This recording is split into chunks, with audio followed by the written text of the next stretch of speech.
Hello. In this video, I'm going to be describing to you how I make kombucha.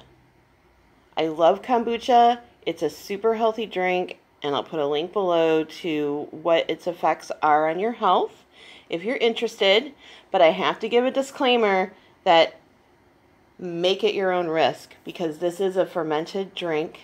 It sits out for 7 to 10 days at a time at room temperature. And if you don't clean all of the things you make it with extremely well, you might grow a bacteria that you don't want to. That's not good for you. So again, make it your own risk. So the first couple products that you're going to be using are 4 tea bags and half a cup of sugar. Now this is my particular recipe. Other people have their own versions. You're also going to need a 12-cup pot. I love to use coffee pots because they're cheap. You can always find them and they're the perfect size.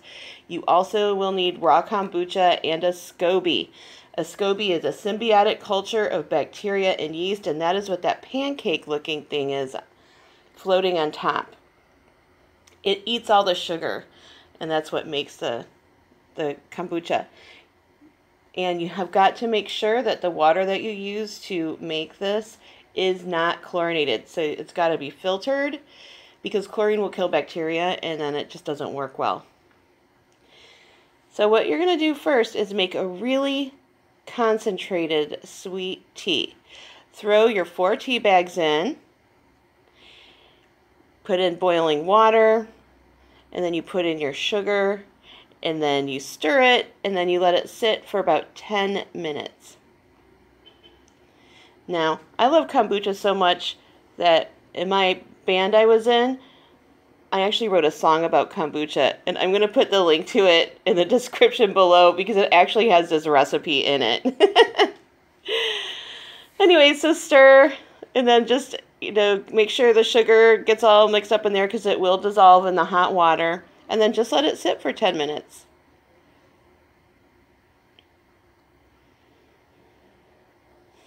Again, please make sure that everything you're using is really clean. I put mine in the dishwasher, and then I actually rinse it with vinegar. So take out the tea bags, strain them out, and please notice that I'm using tongs and not my hands because you want to make sure that you're not getting any bacteria in anything. And you're left with this really concentrated sweet tea. It's about 2 cups. Then you pour in filtered water up to about the 10-cup range. And now you have the tea base that is ready for your kombucha SCOBY.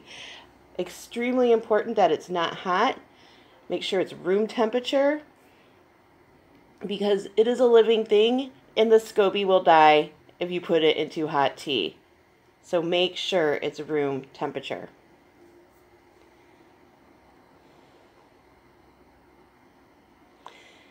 You're going to want to take about a cup of the raw kombucha and pour it in. That's to seed the tea. It also contains acetic acid, which is the main thing in vinegar, and that's antimicrobial, so it will help kill anything that you might not want in it. And then you put in your SCOBY, and you want to push it down and make sure it's under the liquid. And honestly, that's about it.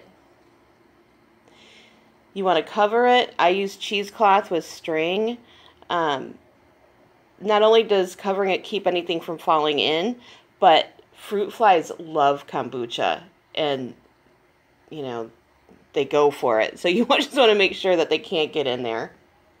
You can also use a plate. You can use a towel. I prefer cheesecloth because it lets air get in and circulate, and it does need oxygen.